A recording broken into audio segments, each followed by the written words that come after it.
देखिए आज कितने सौभाग्य की बात है कि इस ग्राम चंद्री में चर्चा का आयोजन है। आज का दिन भी कितना पावन है, जन्माष्टमी है और आज के दिन महादेव का हमारे चर्चा भी है कि हम लोग इतनी संख्या में जमा होकर अपने महादेव की बात करने आए हैं जो हमारे अपने हैं। और ये सौभाग्य हमें साहब के माध्यम से प्राप्त हुआ। साहब की ही दया है जो महादेव हम लोग के गुरु बने और महादेव से हम लोग दया याचना कर रहे हैं। साहब जो ये 3 सूत्र दिए, ये इतना अनमोल मोती जो हम लोग को दिए हैं, जिससे हमारा जीवन धन्य हो गया, हमारा जीवन निखर गया, ये सब दया साहब का है। अगर आज साहब नहीं होते तो हम लोग यहाँ पे नहीं होते, ना हमारे शिव गुरु होते और ना हम लोग शिव शिष्य होते। तो ये कितना सौभाग्य का बात है। चर्चा तो यहाँ सब कोई करेंगे। उद्देश्य ही है चर्चा का क्या, चर्चा करने का क्या उद्देश्य है कि जन जन में शिव शिष्य हो। हमारा उद्देश्य यही ना है। हम लोग चर्चा क्यों कर रहे हैं कि जन जन में शिव शिष्य हो। शिव जितने भी लोग हैं, बच्चा बच्चा भी शिव को गुरु बनाए। और यही साहब का सपना भी था। साहब तो आज हमारे बीच नहीं है, लेकिन नहीं होकर भी हमारे बीच है। वो कहते हैं कि जहाँ पर भी चर्चा होगा, जहाँ पर भी मेरा शिव शिष्य रहेगा, तो वहाँ पे मेरा प्राण बसता है। हम नहीं होकर भी वहाँ पे हैं, लेकिन हम लोग अपनी सूक्ष्म आँख से नहीं देख सकते साहब को। आज साहब की दया है कि हम लोग शिव को गुरु बनाए हैं और यहाँ पे इतना जमा हुए हैं और हम लोग महादेव को अपना गुरु बनाए, अपना जीवन को धन्य बनाए। आखिर अब हम लोग को फायदा है, तभी तो इतना संख्या में हम लोग जमा है। अगर फायदा नहीं रहता, परिणाम अच्छा नहीं मिलता, तो क्या हम लोग यहाँ पे रहते? नहीं रहते। जब परिणाम ही नहीं मिलेगा तो हम लोग क्या करेंगे, आगे क्यों आएंगे? सब तो परिणाम ही खोजते हैं कि चर्चा में जाएंगे तो क्या परिणाम मिलता है। तो हम लोग जिस माध्यम से, जैसा नियत से चर्चा करेंगे वही परिणाम मिलेगा। अगर नियत अच्छा रहेगा तो अच्छा परिणाम मिलेगा, नियत अगर खराब रहेगा तो खराब परिणाम मिलेगा। तो जिस नियत से हम चर्चा करते हैं, जो सोच के चर्चा करते हैं, वही हमारा परिणाम भी मिलता है। जैसे उदाहरण से हम आपको बताते हैं कि मान लीजिए कहीं पे बगीचा है और वहाँ पे आम का पेड़ है, बहुत सारा आम भरा हुआ है और एक बच्चा जो है उस आम को देखा, हल्ला नहीं कीजिए दीदी, हल्ला करने के लिए पूरा जीवन पड़ा हुआ है। चर्चा सुन लीजिए, घर जाएगा क्या बताइएगा कि खाली पंखा हो रहे थे।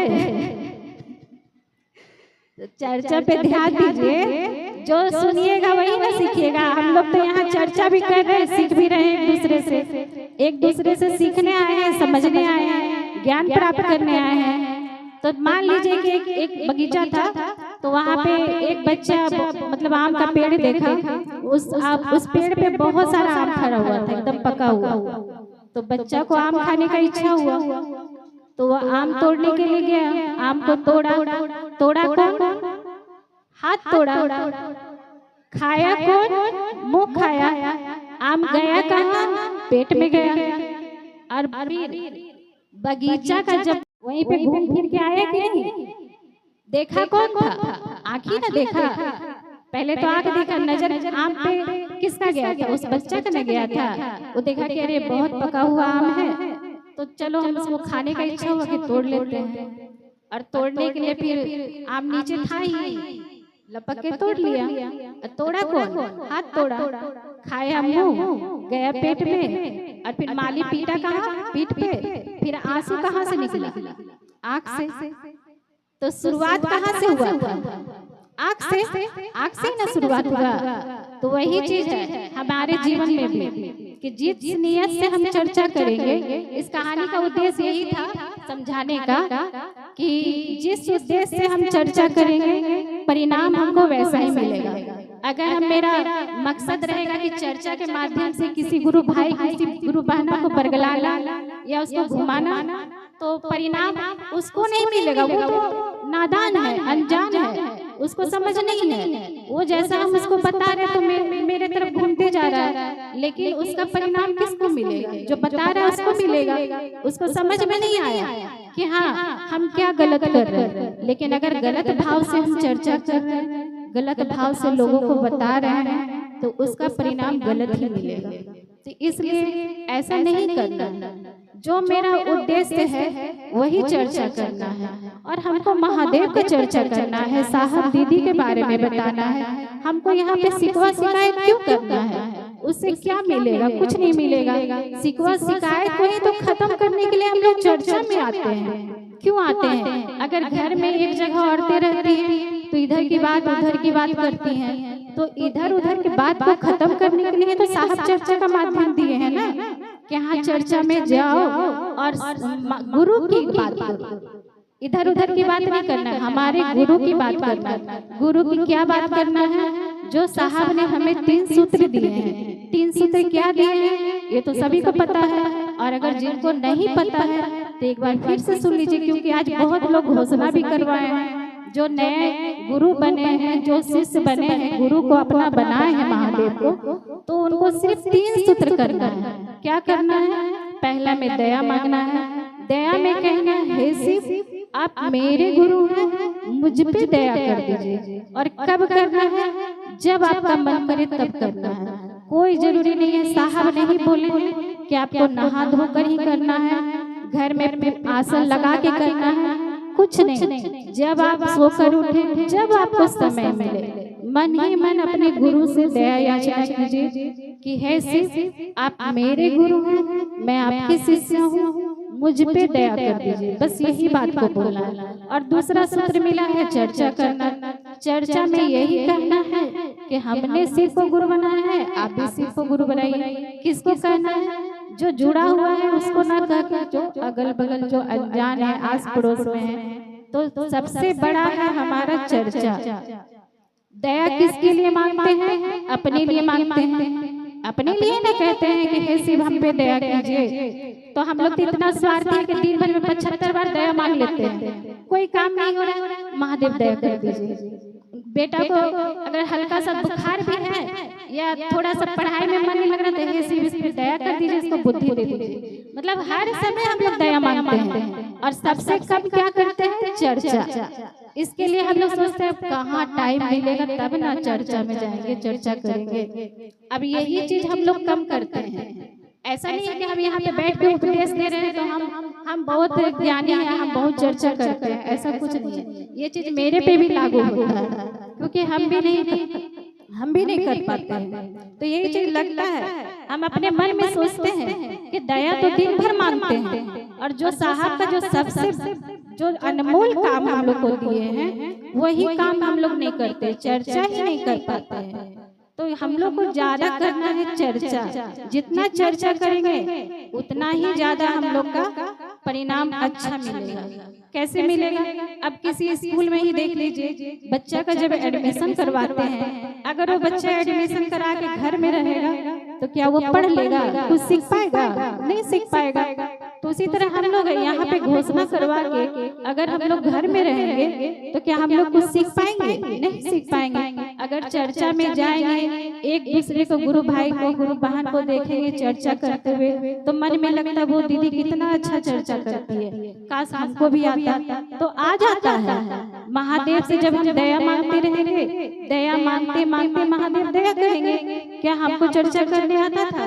क्या हम पहले से जुड़े थे? नहीं। जब जुड़े तो बहुत दिन तक चर्चा करने नहीं आता था, भजन तक नहीं गाने आता था, 2 शब्द भी बोलने नहीं आता था। लगता था कि जब जाते थे चर्चा में तो किसी दीदी या भैया को देखते तो लगता है कितना अच्छा चर्चा करते हैं, कितना अच्छा बोलते हैं। तो महादेव से दया मांगते थे कि महादेव दया कर दीजिए, हमको भी चर्चा करने आ जाए। लेकिन हुआ मन से मांगे तो महादेव ज्ञान दिए। जो भी टूटी भूसी भाषा में करते हैं, लेकिन चर्चा करते तो हैं, 2 शब्द बोल तो पाते हैं। तो किसका दया है? साहब का दया। साहब से भी दया मांगिए, सिर्फ महादेव से नहीं, साहब को भी कहिए। अगर चर्चा में मन नहीं लग रहा है तो साहब से कहिए, साहब मेरे मन को महादेव से जोड़िए, मेरे मन को लगाइए कि हम महादेव का चर्चा कर सके। साहब से दया मांगिए, माँ दीदी नीलम से दया मांगिए, उनको कहिए कि हमको पे दया कीजिए कि हम चर्चा कर पाए। और तीसरा में हमें नमः शिवाय का नमन करना है 108 बार। अगर आप उंगली की गांठ पे कर सकते हैं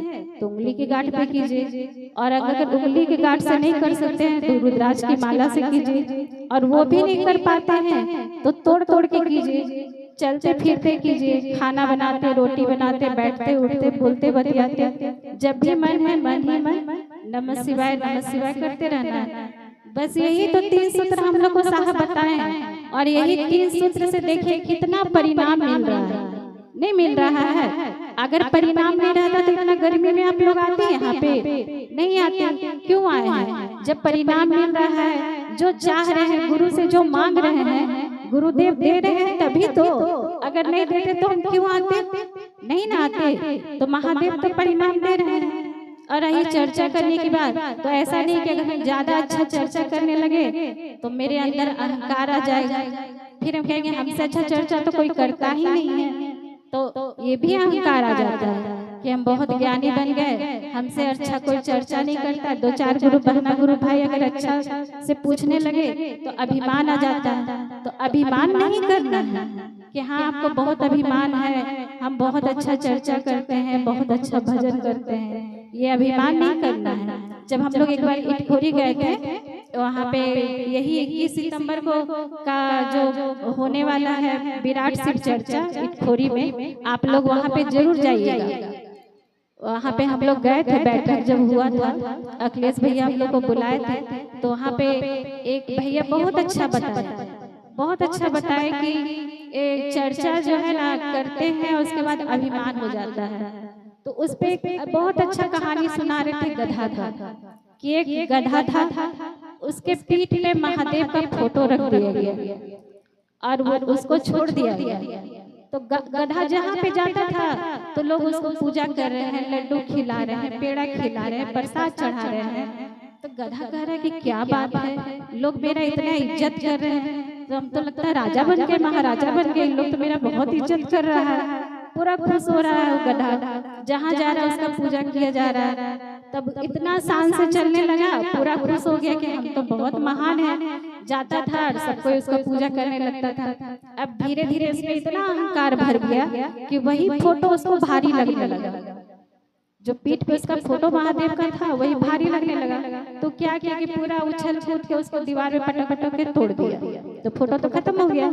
अब जहाँ जाता था तो कोई उसको पूछ ही नहीं रहा है, कोई इसकी तरफ देख ही नहीं रहा है। तो उसको लग रहा है कि अरे इन लोग तो हमको बहुत पूजा करता था, बहुत मेरा इज्जत कदर करता था, बहुत हमको फल मिठाई खिलाता था, अब क्या हो गया, इन लोग मेरे तरफ देख ही नहीं रहा है।